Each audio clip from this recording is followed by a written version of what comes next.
Et en fait, j'aurais tendance à dire, en macédonienne que je suis devenue avec le temps, si vous vivez une belle expérience en Macédoine, mentionnez-le aux gens avec qui vous êtes, mentionnez-le aux locaux. Ils ont tendance à oublier la beauté et la richesse de leur propre pays. Et donc, de leur rappeler de temps en temps, je constate que ça leur fait du bien. Bienvenue sur le podcast de Haïdé.fr pour mettre en lumière les tendances ainsi que les enjeux culturels et sociétaux des régions de l'Est de l'Europe. Je m'appelle Thibaut Boudot, je suis le fondateur de Haïdé Créative et je vous invite à voyager avec nous de la Grèce à la Russie en passant par les Balkans et l'Europe centrale. Loin des clichés et stéréotypes que beaucoup s'en font, nous allons casser ce rideau de fer culturel qui sépare encore l'Est et l'Ouest de l'Europe, car nos pays et régions en pleine mutation regorgent d'initiatives positives. Mais avant de commencer notre voyage, répondons à la question que tout le monde se pose. Que veut dire Haïdé ? Il s'agit d'un mot emprunté à la Turquie ottomane, très utilisé dans nos pays, qui signifie « allons-y ». Alors attachez votre ceinture et embarquez avec nous, destination l'Europe de l'Est.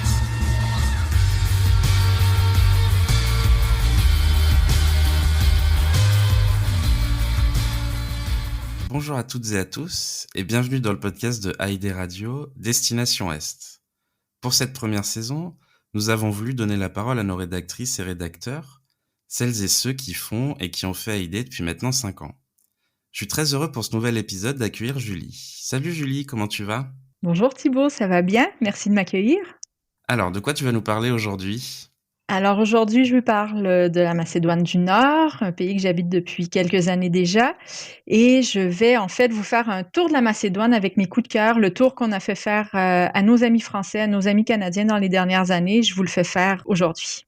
C'est à toi. Donc moi j'habite Tetovo, donc on va partir tout simplement de Tetovo. Tetovo c'est une petite ville, la deuxième plus grande ville de Macédoine, mais quand même une petite ville d'à peine 100 000 habitants et qui est au nord de la Macédoine, un peu à l'est de Skopje. Donc la particularité de Tetovo, c'est que c'est une ville qui est située à la frontière kosovare et albanaise. Donc c'est une ville qui est hyper multiculturelle. On y retrouve de tout, des monastères orthodoxes, la magnifique mosquée Pan du XVe siècle. On a aussi un monastère Tecce Arabati Baba, pardon. Donc c'est une ville que j'habite. La raison pour laquelle je me suis installée ici, c'est l'amour, mais aussi les montagnes de Char. Donc Tetovo est situé au pied des montagnes de Char, des montagnes magnifiques qui font plusieurs kilomètres, donc qui partent au nord du Kosovo et qui vont plusieurs kilomètres au sud avec plusieurs sommets au-dessus de 2500 mètres d'altitude. Donc, mon premier arrêt conseillé pour ce tour de la Macédoine, c'est Tetovo. C'est pas une ville qu'on visite en plusieurs jours. Je vous dirais qu'une journée à Tetovo, c'est suffisant. Une journée pour faire 1 ou 2 randos à la montagne aussi. Ce que je veux vous proposer à partir de Tetovo, c'est une tournée de la Macédoine qui va se faire en quelques jours seulement. Donc, pour ceux qui voudraient soit partir avec des locaux, soit se louer une voiture, partir en road trip. Nous, c'est ce qu'on a fait avec plusieurs amis, avec notre van avec les années. Et voilà, donc c'est parti. Juste au sud de Tetovo, vous allez prendre la route et vous allez vous diriger vers le parc national de Mavrovo. C'est un parc national un peu particulier. En son centre, il y a le lac de Mavrovo. Le lac de Mavrovo, qui est un lac artificiel, en fait. Donc, c'est un barrage qui a créé ce lac-là. Et en plein milieu du lac, en fait, il y avait anciennement un village qui a été détruit, sauf pour son église. Et donc, selon le niveau de l'eau, vous pouvez aller ou pas visiter l'église qui est en plein milieu du lac. Et souvent, ce qui est sympa, c'est qu'on y croise des vaches qui broutent comme ça dans le pâturage du lac. C'est assez rigolo. C'est un très, très beau paysage à découvrir aussi. Mavrovo, il y a la station de ski. Un petit peu plus loin sur la route, c'est un petit détour, mais ça vaut vraiment le coup. Vous allez arriver au monastère Saint-Jean-Bigorski.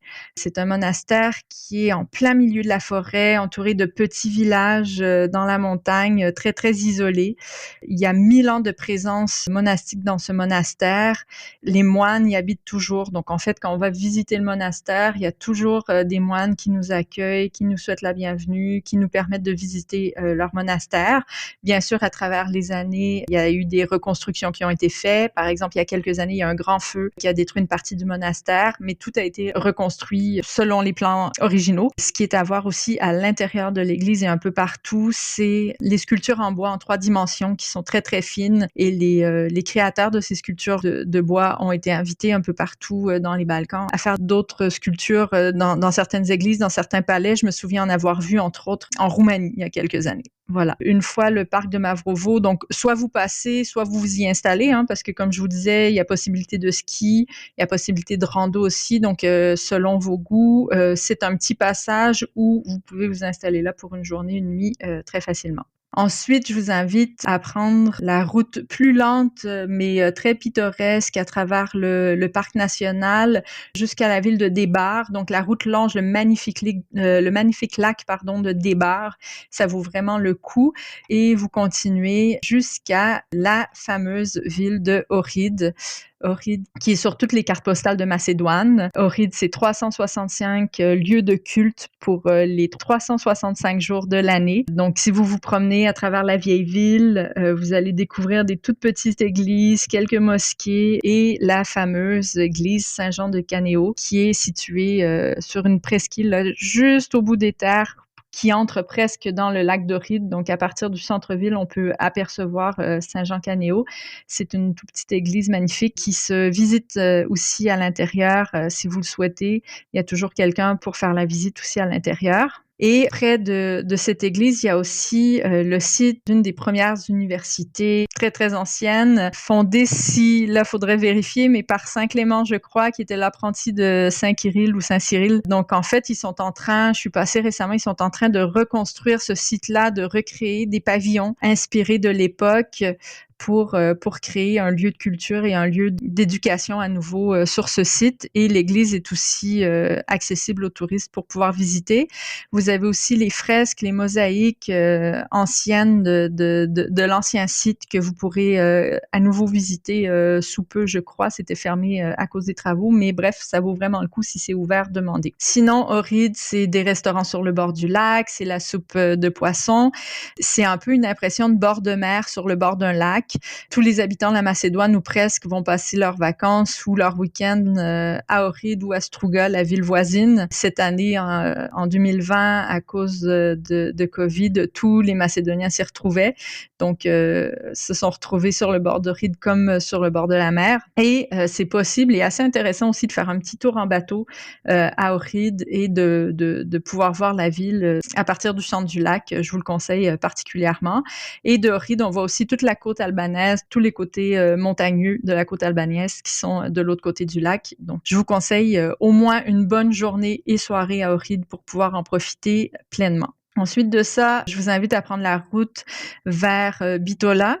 Vous avez 2 choix. Vous pouvez passer plus directement vers Resen ou prendre la route qui passe par le parc national de Galičica. C'est encore une chance de randonnée pour vous, une chance de vue imprenable sur les 2 lacs de Ohrid ou de Prespa aussi. Donc, ça vaut le détour si vous avez le temps. Bitola, une grande ville ancestrale qui s'appelait anciennement Monastir. D'ailleurs, c'est encore le nom qui est donné à la ville par les Albanais et les Turcs. C'est une ville de consuls. Elle a un cachet unique, une touche française. Il y a d'ailleurs un cimetière français à Bitola qui est à ce qu'on m'a dit, le cimetière où il y a le plus grand nombre de tombes hors France, en fait, dans le monde.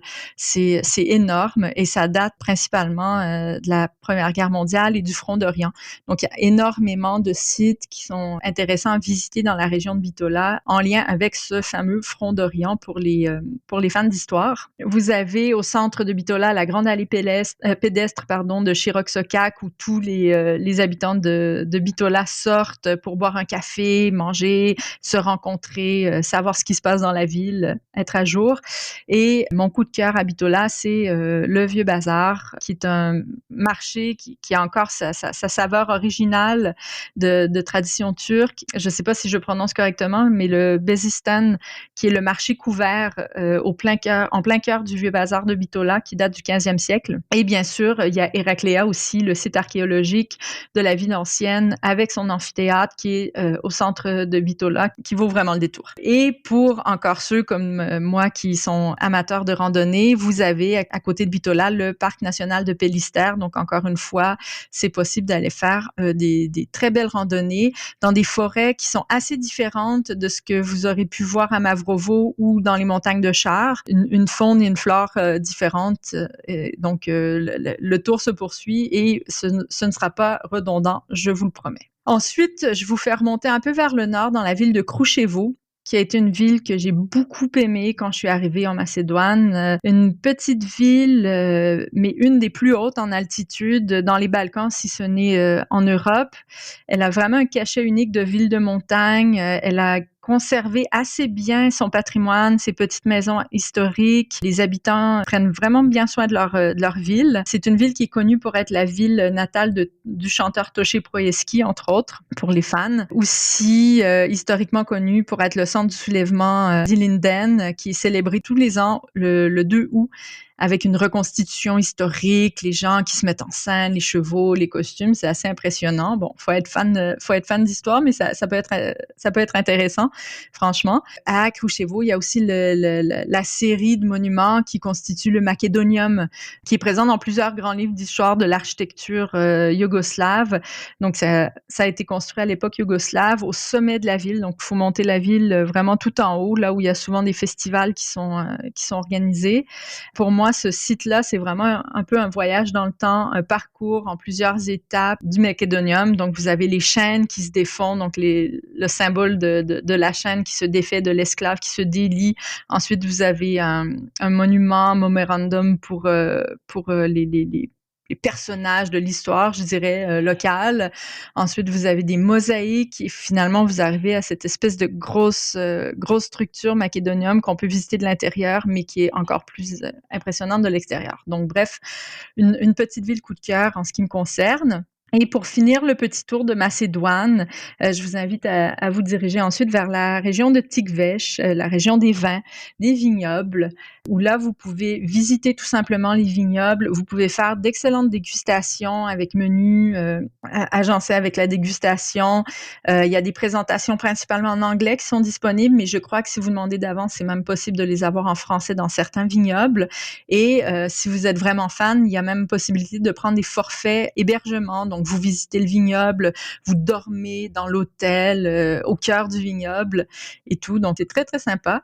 Et pour ceux qui sont plus du type voyage à vélo, voyage sac à dos, ben, près de là, à Négotino, il y a un tout petit monastère qui accueille les hôtes pour des frais très, très symbolique. C'est très bien aussi. Vous avez une petite église, vous avez des petits chants de temps en temps dans l'église et les chambres sont tout à fait correctes. Voilà. Nous, c'est là où on s'installe. Et finalement, comment finir un tour de Macédoine sans passer par Skopje, la capitale, qui est tout à l'image de son pays, mixe un beau mélange d'architecture de toute époque confondue, de l'Empire ottoman, yougoslave. Il faut savoir que Skopje a été détruite à, je dirais, 70-80% en 1963 par un gros tremblement de terre et la ville a été reconstruite dans les années qui ont suivi. Il y a d'ailleurs un concours international qui avait été ouvert et c'est un Japonais, Kenzo Tange, qui avait été l'architecte choisi pour reconstruire plusieurs monuments ou lieux de la ville et du coup, c'est ce qui donne ce cachet vraiment unique à cette ville qui me donne un peu l'impression de jamais savoir où je suis. La crème sur le gâteau, c'est un peu le projet Skopje 2014 qui ajoute une touche de kitsch indescriptible, il faut vraiment le vivre à la ville.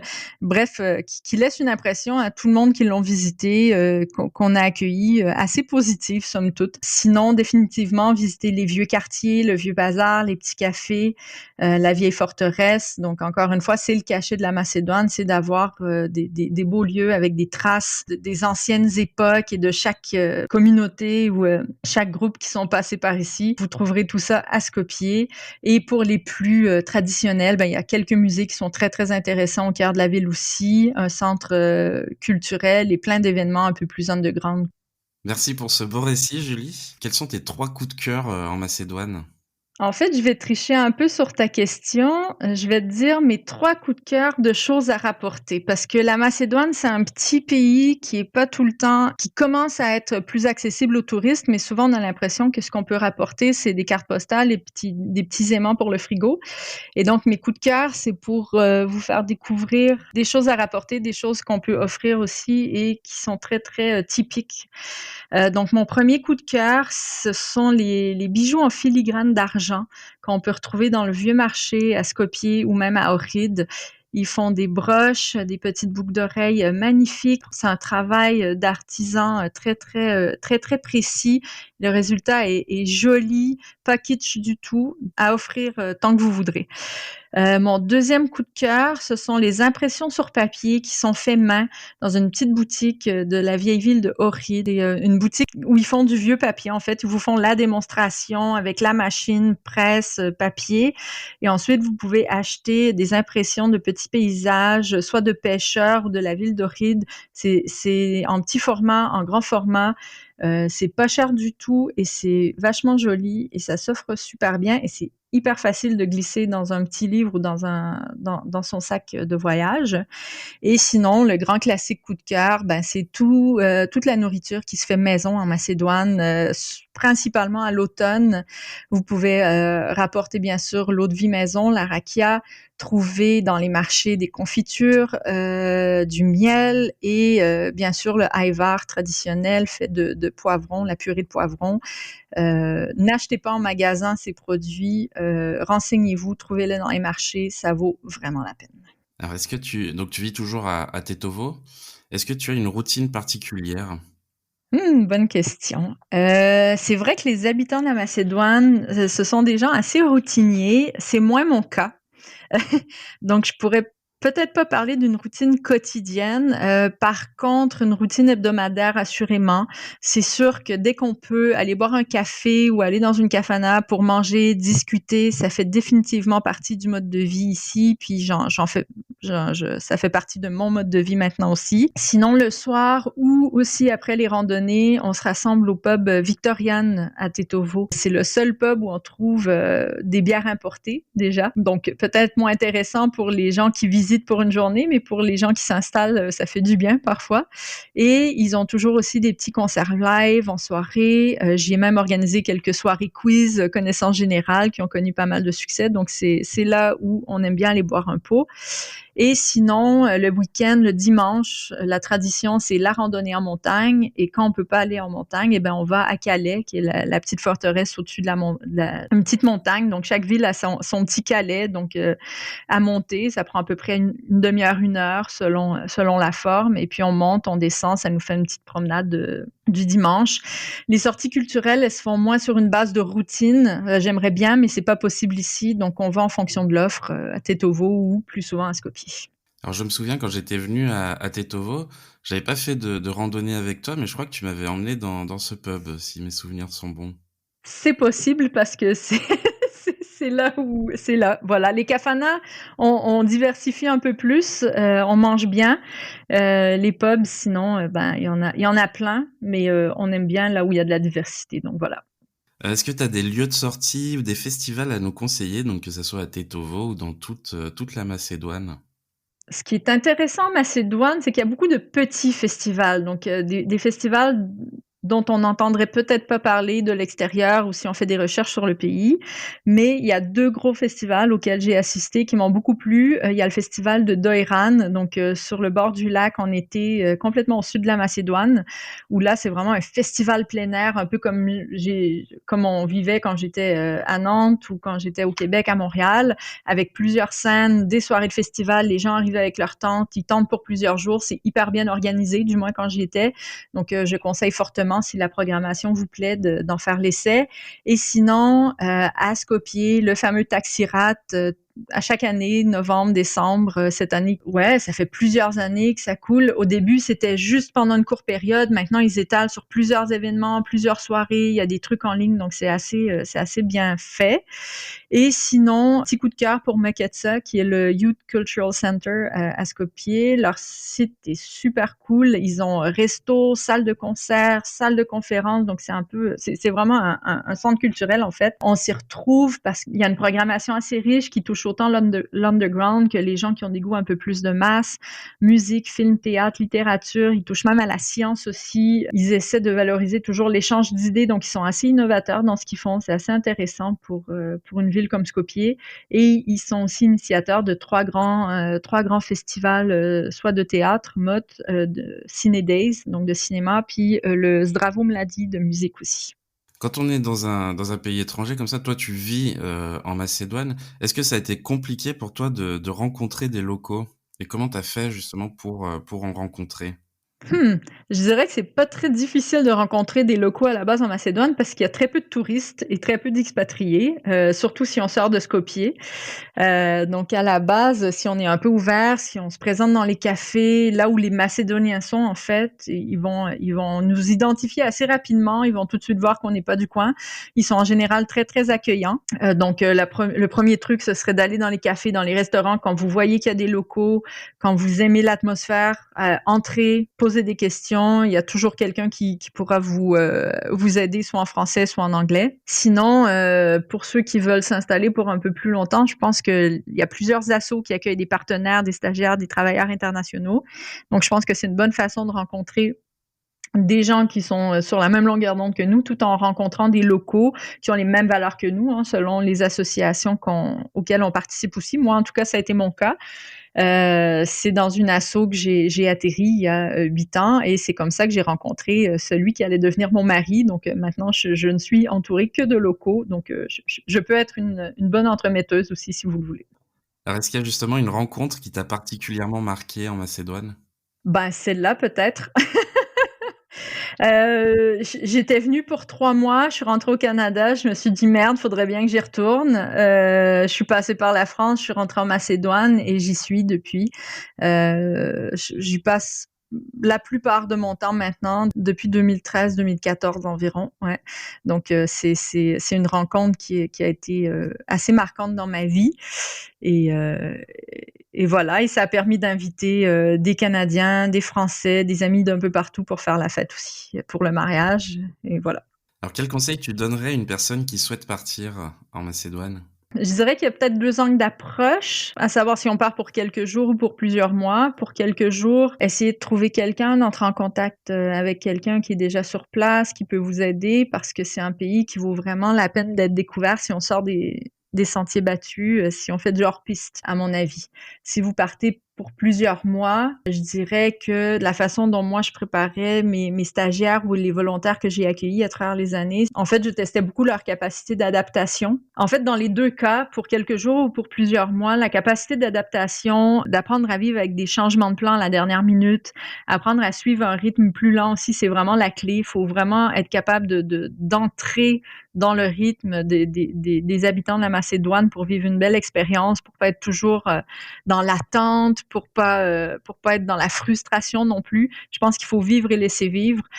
C'est comme ça aussi que le contact avec les locaux va bien se faire. Ce contact qui est essentiel pour bien vivre la Macédoine sans que ce soit seulement une visite carte postale. Sinon, des petits contacts pratiques, au niveau du transport, en fait, pour visiter, il y a plusieurs bus qui couvrent vraiment plein de lignes à bas prix. Mais si on souhaite couvrir plusieurs destinations, si on souhaite encore une fois sortir des sentiers battus, je pense que la voiture, c'est la façon qui permet de s'arrêter où on veut, de faire des escapades à la montagne, de visiter les petites villes que personne connaît.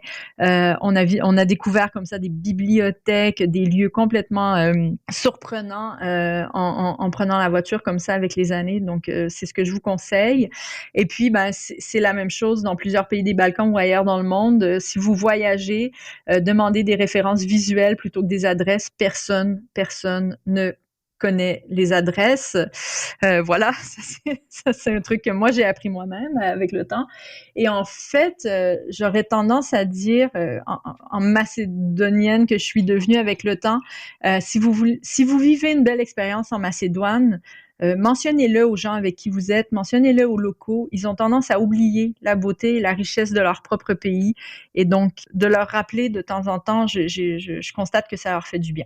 Alors, est-ce que tu as des projets de voyage à l'avenir et où? Tout le temps.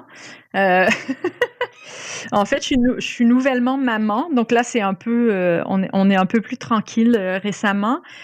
Sinon, la Russie, c'est sur ma liste depuis longtemps. C'est un pays qui pique ma curiosité, que mon conjoint a déjà visité, donc j'aimerais beaucoup y retourner avec lui. Sinon, ça va sembler un peu étrange. Je suis canadienne, mais c'est difficile de voir ou d'avoir tout découvert déjà l'entièreté de mon propre pays, tellement il est grand. Et donc, il y a beaucoup la côte ouest canadienne, la côte nord du Québec aussi. C'est des grands espaces vides, des montagnes, le Grand Nord que j'aimerais beaucoup, beaucoup découvrir avec les années, soit à travers des expériences culturelles ou soit vraiment juste partir avec la voiture. Voilà, c'est un truc que j'aimerais bien faire. Et puis, un truc un peu bizarre qui cadre pas du tout avec les autres voyages que j'ai faits dans ma vie, mais j'ai toujours rêvé de faire un safari. Donc, puisque tu me demandes, voilà, je ferais bien un petit safari écolo dans la savane, quelque part où il y a personne sauf plein d'animaux. Ça me ferait vraiment plaisir de faire ce genre de truc-là un jour.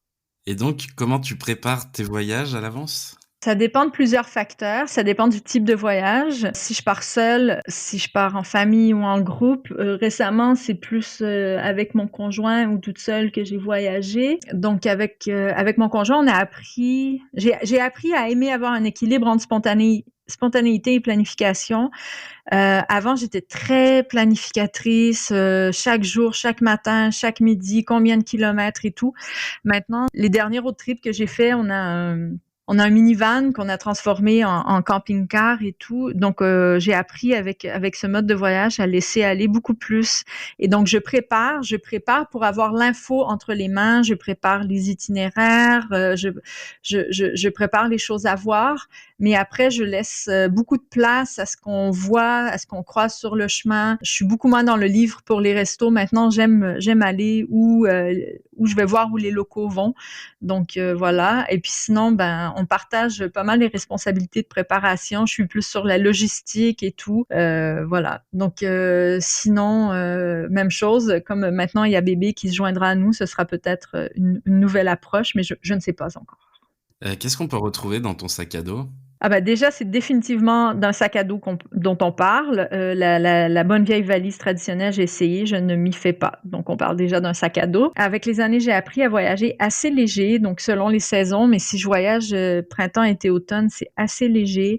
Vêtements qui vont servir plusieurs fois, donc des petits outils pratiques, des petites choses qui font que je peux me dépanner ou trouver des solutions à tout sans avoir besoin d'acheter ou de demander de l'aide. Donc ça, j'aime bien. Sinon, la fameuse bouteille d'eau réutilisable, je déteste acheter de l'eau en voyage, donc dès que je peux. Après, ça dépend toujours des destinations, bien sûr. Il y a des endroits où c'est pas trop possible. Et mon petit côté un peu old school, c'est le cahier de notes et les livres et guides de voyage. J'ai tout sur mon téléphone, mais finalement, je lis et j'écris beaucoup plus avec crayon, papier, toujours. Depuis que je suis tout petite dans mes voyages, je note tout. Voilà, donc c'est la chose. Avec le passeport, c'est toujours la chose que je m'assure d'avoir avec moi quand je pars. Alors justement, en dehors de tes notes, est-ce que tu documentes tes voyages sur Internet et est-ce qu'on peut te retrouver sur les réseaux sociaux? Je vais changer ta phrase. Je documente énormément mes voyages, point. Est-ce qu'on peut trouver ça encore sur les plateformes? Je dirais que dans le cadre d'articles, j'ai écrit, avec Heidi d'ailleurs, quelques articles sur la Macédoine, entre autres, pour des médias québécois aussi. Donc, j'essaie de parler de ce que je découvre ici, des fêtes ou tout ça. Avec mes documentations de voyage récentes, non. J'ai écrit des blogs à l'époque où je suis arrivée en Macédoine en 2012. La plateforme a fermé depuis, donc je pense qu'il y a même plus de traces en ligne de ça. Mais qui sait, j'ai énormément de photos, énormément de notes, encore tous les petits billets, les petits trucs. C'est vraiment old school mon truc, mais j'ai le carnet avec tous les petits bouts de papier, les petits billets de musée que j'ai visités un peu partout à travers le monde. Donc, qui sait, peut-être qu'un jour, ça fera du beau contenu pour publier le tout en ligne. Ça, je crois que tous les voyageurs gardent leurs souvenirs aussi. Moi, j'ai plein de places, de musées, de lieux où je suis allé aussi, de cartes. J'aime beaucoup les Ouais. cartes et je garde tout ça, oui. Ouais. Après, moi, tout le monde me dit que c'est assez vieux, que tout le monde maintenant c'est en photo, mais moi, j'arrive pas à me satisfaire seulement des photos. J'ai besoin du toucher, du papier encore. Alors, si je te dis le mot Haïdé, ça te fait penser à quoi? Let's go. Ben, let's go pour découvrir l'Europe de l'Est, les Balkans. Let's go parce que aider, c'est ce qu'on dit dans les Balkans quand on veut décider les gens à sortir, à commencer quelque chose, à aller boire un pot. Ouais, voilà. Let's go. Allons-y. Donc, tu fais partie des passionnés d'Europe de l'Est. Comment t'es venue cette passion? Je dirais que c'est né par hasard parce que j'ai su dire oui à des propositions de voyage ou des trucs inhabituels ou un peu dernière minute qui m'ont été proposés. La première fois que j'ai mis les pieds ici, c'était dans un mariage. C'est pour mariage d'une amie en plein cœur de la Serbie, dans une toute petite ville. Je me suis retrouvée là en disant oui. Je pense 3 semaines avant le mariage, je suis partie de Montréal et j'ai atterri. J'ai visité Belgrade. J'ai été ravie par l'accueil qui nous a été offert en si peu de temps, si rapidement, à des gens que personne connaissait. On sortait de nulle part. J'ai découvert la rakia, ça a peut-être joué, je sais pas, hein. Mais bref, j'ai toujours été attirée par les gens qui sont chaleureux, qui sont très proches de leur culture. Donc ça, clairement, mon premier détour en Serbie m'avait plu. Ensuite, j'ai visité la Pologne, qui est pas du tout la même région, mais quand même là où j'ai retrouvé un peu ce même sentiment-là. Et par hasard, on m'a proposé une expérience professionnelle et culturelle en Macédoine par la suite, et j'ai dit oui. Et j'ai retrouvé la même chose, une passion pour l'humain, un côté chaleureux, un goût du débat. Une passion pour la nourriture et bon, la rakia, je dois l'avouer. Et j'étais très attirée par ce côté de diversité qu'on a peut-être moins, ou en tout cas que j'ai peut-être moins connu dans mon enfance au Québec. Et donc, j'ai voulu en savoir plus. Et depuis, je creuse. Depuis presque 10 ans, je creuse. Ouais. Oui, c'est ça qui est fou quand on va dans les Balkans, qu'on connaisse ou qu'on ne connaisse pas la personne, on est accueilli comme si on était de la famille, en fait. Et moi, c'est ça qui m'a vraiment étonné une des premières fois que je suis allé en Serbie, en tout cas, où j'ai été accueilli chez des gens sur place. On fait partie de la famille, on nous emmène de partout, on nous fait tout découvrir. Les gens, en fait, veulent qu'on parte avec que des points positifs sur leur Ouais, pays. ouais. Donc, tu as été rédactrice pour Haïdé pendant quelques années. Est-ce qu'il y a un article dont tu es particulièrement fière? Fière ou mon coup de cœur, c'est vrai que j'ai reçu pas mal de bons commentaires pour l'article que j'avais écrit à propos des montagnes de Char, qui sont les montagnes de ma région. J'avais écrit, détaillé un peu l'offre, les opportunités de randonnée de ces montagnes magnifiques, les montagnes de Char qui veulent dire en fait les montagnes colorées. Et c'est des montagnes qui surprennent en 4 saisons. Printemps avec les fleurs, les crocus qui sortent de nulle part. L'automne, les couleurs, l'hiver, le ski. Et je suis vraiment passionnée par ces montagnes. Et en fait, j'avais été vachement inspirée pour cet article et ça m'avait fait très, très plaisir qu'il soit apprécié. Voilà. Donc, on arrive à la fin de ce podcast. Est-ce que tu as une recommandation à nous faire? Ben, toujours en lien avec les montagnes, c'est peut-être pas original, je sais pas, mais c'est vraiment une des raisons pour lesquelles je suis restée en Macédoine, c'est les montagnes et la randonnée. Il y a un truc que j'ai fait il y a quelques années et qui se fait toujours, c'est le mont Ljuboten, qui est dans les montagnes de Char, encore une fois. Il y a un club de randonnée de Tetovo qui a initié un Ljuboten by Night il y a quelques années. Donc on monte jusqu'à la maison d'accueil, si vous voulez, au chalet ou je ne sais trop, qui est à mi-parcours.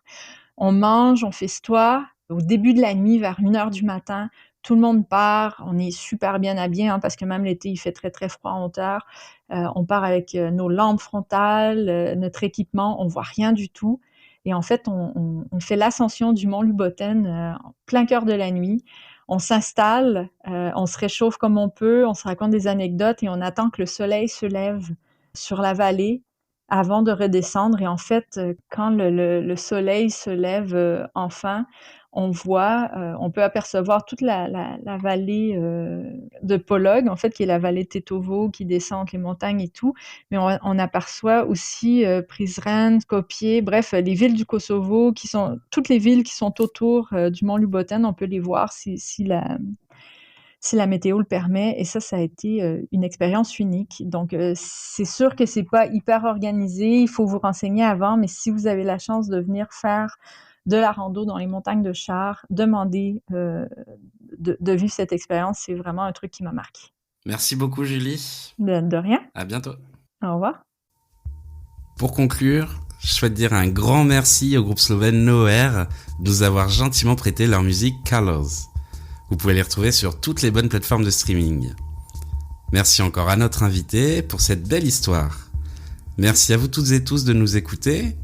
Abonnez-vous à nos réseaux sociaux, AID Radio et AID.fr. On attend vos likes et partages.